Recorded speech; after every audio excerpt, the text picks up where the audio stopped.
Karena yang namanya dibully itu tidak enak sekali. Ya, saya kasih tahu aja.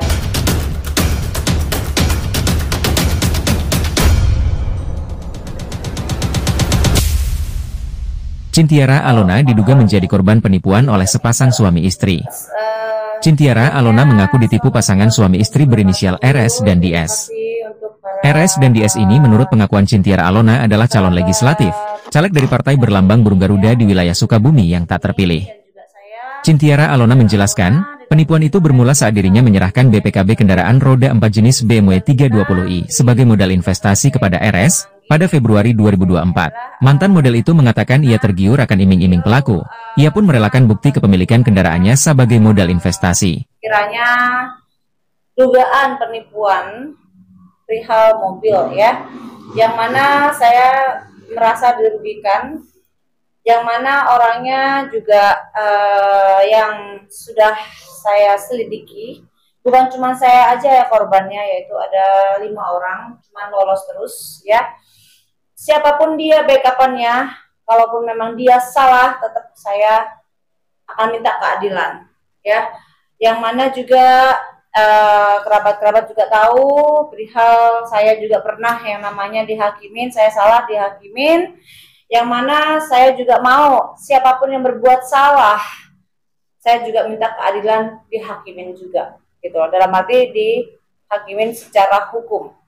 Kalau saya sudah menggandeng ya advokat 9 bintang, berarti saya minta keadilan gitu. Dalam arti saya juga pernah diadili, saya juga saat ini dengan dizolimin, dengan saya ditipu, saya juga mau keadilan itu ditegakkan gitu. Kronologisnya sendiri seperti apa sih? Kronologisnya sebenarnya lebih ke perayuan ya, saat itu di bulan Februari ya, di bulan Februari lebih kerayuan ya, yaitu adalah perihal BPKB minta tolong, dan saat itu saksinya juga ada ya. Saya bilang saya tidak butuh duit untuk suntikan dana, itu mungkin nanti kalau misalkan saya perlukan. Saat itu saya bilang seperti itu. Lalu nggak tahu kenapa tiba-tiba besoknya datang dengan istrinya yang sangat meyakinkan ke saya ya, dan nggak tahu kenapa langsung saya tergiur gitu. Jadi di saat itu memang saya kan sibuk ya, jadi laporannya saya dibantu oleh kuasa hukum saya Bapak Adit, yang mana diketuai oleh kuasa hukum saya, yaitu adalah Bang Anggi gitu. Rayuannya seperti apa gitu? Atau boleh tolong? Ya, baik, mungkin kita tambahkan ya.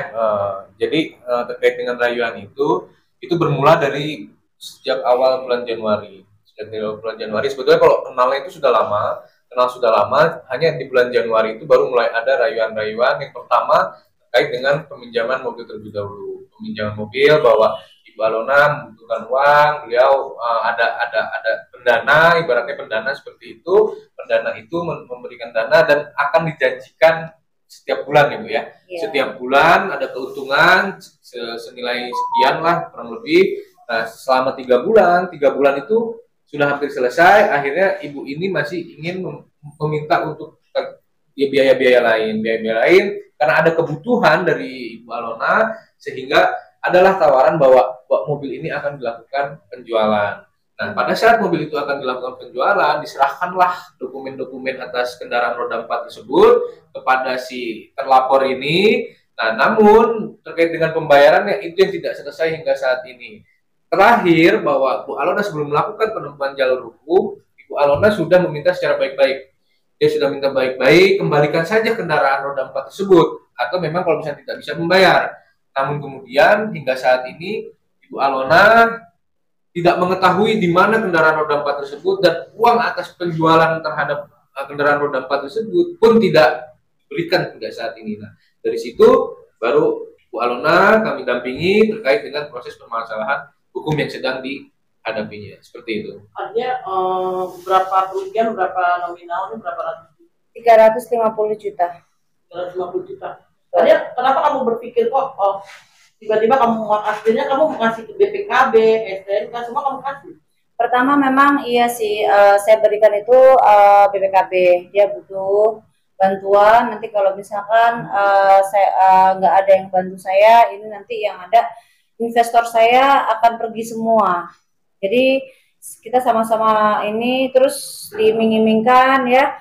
Nanti saya akan kasih uang di depan selama 3 bulan, yaitu adalah 7,2 dikali 3 bulan ya. Yang seharusnya sudah selesai di bulan 2 Mei. Nah, keuntungannya itu dikasih terus, belum lagi nanti akan ada keuntungan lebihnya lagi, gitu kan. Lalu setelah udah jatuh tempo haknya, sebelum ya di bulan April tanggal 22 ya, itu mobil di DP 55 juta, mobil BMW saya. Setelah itu cicilan di tanggal kurang lebih di tanggal berapa ada kok semuanya itu dicicil lagi 10 juta. Setelah itu dia menghilang gitu. Dan di situ dia merasa karena maaf ya, karena dia merasa di backup karena dia salah satu anggota partai terbesar ya. Dalam arti dia merasa di backup dan lain-lainnya, akhirnya dia merasa tak gentar gitu loh. Yang mana tidak gentar. Saya pernah dihukum atas kesalahan saya ya, atas keteledoran saya, dan saya diadilin, dan sekarang saya telah dizolimin, telah ditipu, saya juga minta keadilan. Dalam hukum memang saya buta hukum ya. Walaupun saya korban, saya buta hukum, maka itu saya meng-hire advokat 9 bintang. Kenapa? Saya untuk membantu dengan ini semua. Jadi ya dibantu oleh Bang Anggi, dibantu oleh tim yang ada di 9 bintang ini. Laporannya laporan sendiri sama kuliah itu apa sih sampai mau berawal saya kan punya usaha, jadi di saat saya sudah keluar selesai ya hukuman saya keluar, saya usaha lagi, saya membuka coffee shop dan juga toko bunga. Nah di situ saya ada satu aset yang saya jual, makanya saya membuka usaha dan membeli mobil BMW gitu. Jadi di saat itu saya lagi butuh uang, makanya pernah saya kenal dia itu karena saya berawal dari saya menggadaikan BPKB. Setelah saya sudah ada uang cair dari event organizer saya tebus lunas. Setelah itu bulan Februarinya itu dia menelponin saya terus, besoknya tiba-tiba dia datang dengan istrinya atas nama dia Dinda atau Dian? Dina. Atas nama Dina. Nah, disitulah dia istrinya juga meyakinkan saya dan apa-apa. Pokoknya omongan mereka itu kayak meyakinkan saya, wah daripada BPKB nganggur, kalau memang BPKB bisa bekerja mencari uang, membantu untuk suntik, namanya orang usaha kan pasti ada suntikan dana ya, bila mana kalau misalkan masih sepi, apalagi kalau misalkan usaha awal-awal ya, itu udah pasti gitu kan. Dari bujuk rayunya saya merasa wah untung nih, tapi ternyata akhirnya seperti ini gitu. Laporannya sendiri itu dari kapan sih Bang?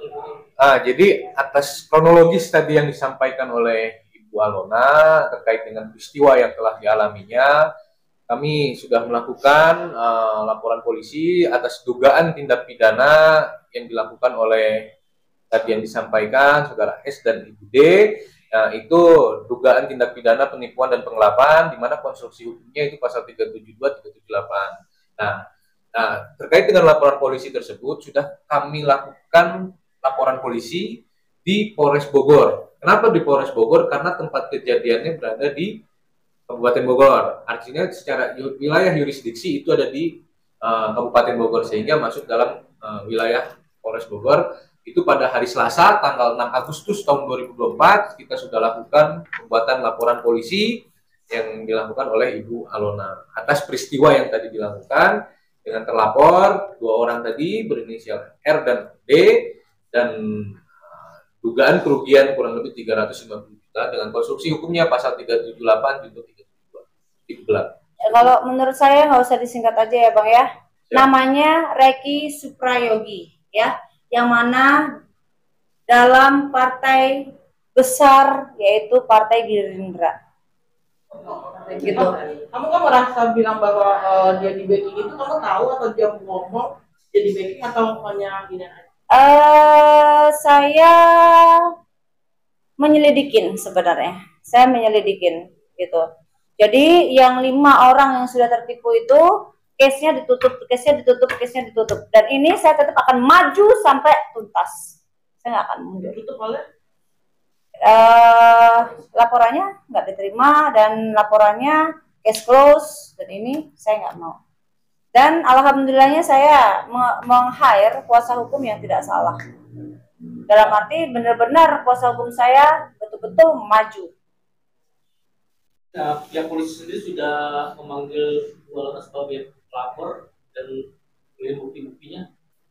Sejauh ini proses dan perkembangan di penyelidikan di Polres Bogor cukup signifikan karena sudah ada panggilan dari pihak-pihak, dalam hal ini saksi korban juga udah dipanggil, kemudian bukti-bukti juga sudah diserahkan, dan terlapor pun dalam hal ini tadi RS atau Reki itu pun sudah dipanggil. Nah, perkembangannya seperti apa, tinggal pihak penyelidik Polres Bogor untuk mengumpulkan keyakinan secara hukum agar bisa dinaikkan ke tingkat status penyidikan. Karena hari ini baru penyelidikan, karena laporan polisi ini baru kita lakukan di bulan-bulan kemarin ya. 2024. Bukti-bukti Bu Alona sendiri apa sih yang menguatkan untuk laporan tersebut? Satu diantaranya itu mengenai rekening koran, terus kemudian foto BPKB, STNK, dan foto unit mobil, dan lalu lintas keuangan yang sudah diserahkan kepada Reki juga. Itu ada kerjasama nggak sih perjanjian yang tidak ada kerjasama? Tidak ada. Tidak ada. Begitu aja. Ya, karena kan sesungguhnya Ibu Alona ini dalam keadaan butuh waktu itu, datang orang yang sebetulnya pada waktu itu juga orang ini sebetulnya dalam keadaan lagi mencalonkan dirinya di legislatif wilayah Kabupaten Sukabumi gitu. Jadi disitulah modus yang dilakukan oleh pihak RS kepada klien kita. Di situ kurang lebih. Untuk itulah sendiri bekerja memang sudah menjadi anggota atau masih masyarakat? Sejauh dari informasi dari yang kita dapatkan, ya memang dia udah terdaftar di salah satu kader dan bahkan dia dicalonkan sebagai calon anggota legislatif di wilayah Kabupaten Sukabumi. Sebelum mencalonkan kerjanya apa? Kita kurang kalau tahu. Yang saya lihat ya itu di karyawan BUMN. Ini suami istri. Ya, duganya ini adalah suami istri karena yang datang merayu saya itu adalah 2. Rayu dengan ASI BPKB. Merayu itu sampai yang tadinya saya nggak mau ditelepon, nggak mau, besoknya datang gitu loh. Terus ngobrol, akhirnya saya tergiur. Nggak tahu saya apa ya, lillahi ta'ala, mudah-mudahan nggak kena hipnotis ya.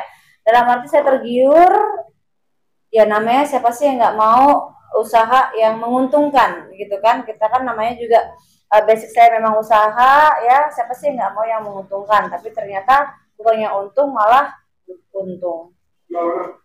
Setelah dilaporkan seperti ini, ada nggak itikat baik dari pihak pelapor mungkin untuk mediasi atau seperti apa? Seperti yang kuasa hukum saya, Pak Adit yang sudah tadi menjelaskan, saya sendiri sudah mencoba untuk memusyawarahkan yang mana sebelum saya meng-hire kuasa hukum saya, yang mana saya dijanjikan palsu terus, yang mana alasannya 1000 alasan, yang mana saya dibohongin dan saya merasa capek untuk dibohonginnya A, B, C, A sampai Z ya. Jadi saya lebih baik udah saya diam dan biarlah kuasa hukum saya yang lebih tahu hukum yang berjalan.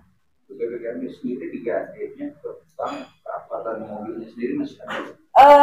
Berawal kenalnya memang menggadaikan BPKB.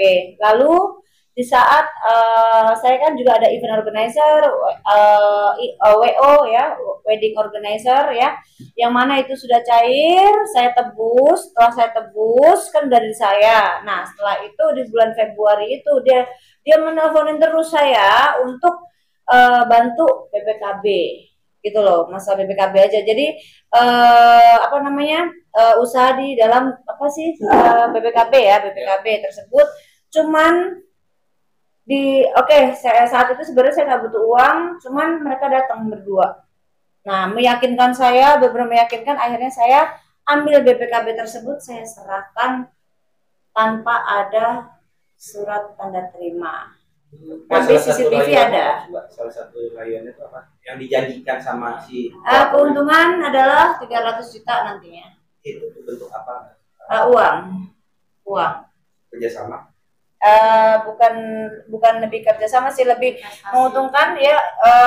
Di awal itu saya menerima ya 7.200.000 dikali 3 itu kurang lebih 26 atau 26 juta ya?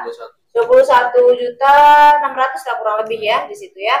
Itu memang ditransfer ke rekening saya, dan itu rayuannya juga nanti setelah ini nanti akan ada lagi karena sudah membantu saya, yang mana investor saya akan lebih yakin kepada saya, maka nanti fee-nya pun akan saya bagikan bagi dua ya, kurang lebih ratusan juta. Siapa sih yang nggak mau begitu loh. Terus BPKB, terus mobil dikasih kayaknya gimana? Jadi seharusnya di bulan tanggal 2 bulan Mei itu seharusnya BPKB dikembalikan. Lalu mandeknya di usaha saya, yang mana usaha baru ya, saya butuh suntikan dana. Itu yang saya punya cuma mobil.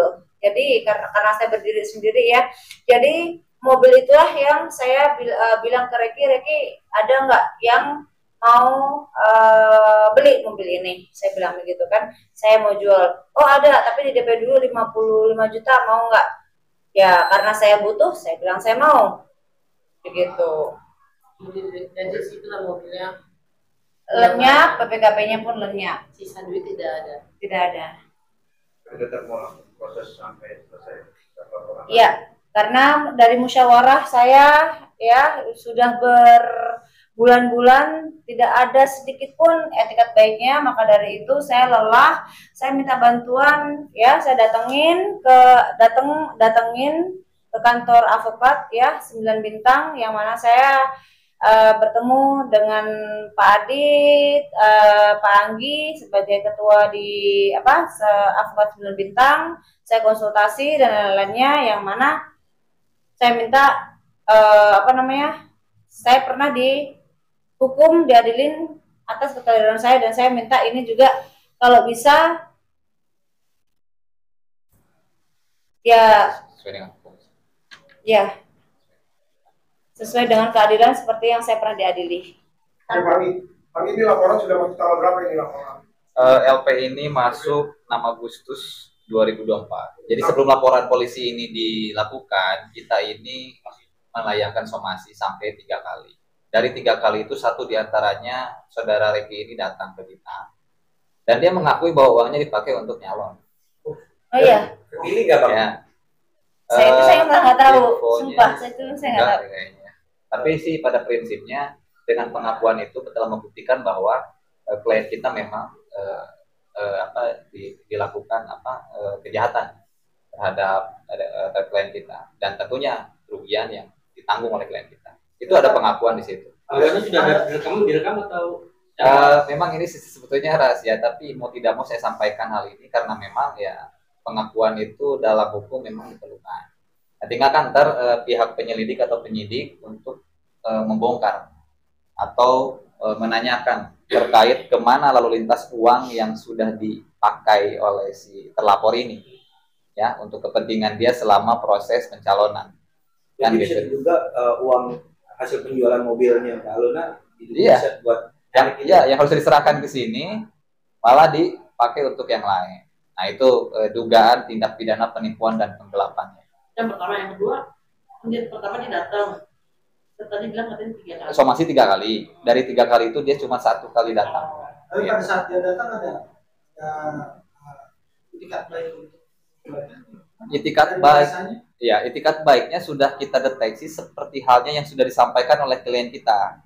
Dia main watak, ya dia janji-janji dan sebagainya dengan berbagai macam ulasan cerita yang sudah dituangkan dalam surat pernyataan, tapi pada faktanya memang denial, bebal. Itu pun dia pengen begitu sama ke kita. Cuman kan kita udah mendengar cerita langsung dari Mbak Alona, ya saya pikir nggak perlu. Hanya Mas dengan pengakuan dari si R ini artinya lebih gampang ya untuk kasuskan masalah. Ya, dalam perspektif hukum, ya dalam perspektif hukum pasal 184 Kitab Undang-Undang Hukum Acara Pidana seyogianya harus dilakukan dengan cepat. Karena udah ada dan memang sebetulnya bukan pengakuan juga, kita lebih kepada bukti faktanya ada, rekening korannya ada, PPKB mobil dan memang saat ini tidak dipegang oleh klien kita, berada di tangan orang lain, dan ketika kita meminta barangnya sudah tidak ada, ya itu udah cukup sebetulnya. Ya ditambah dengan pengakuan itu tadi.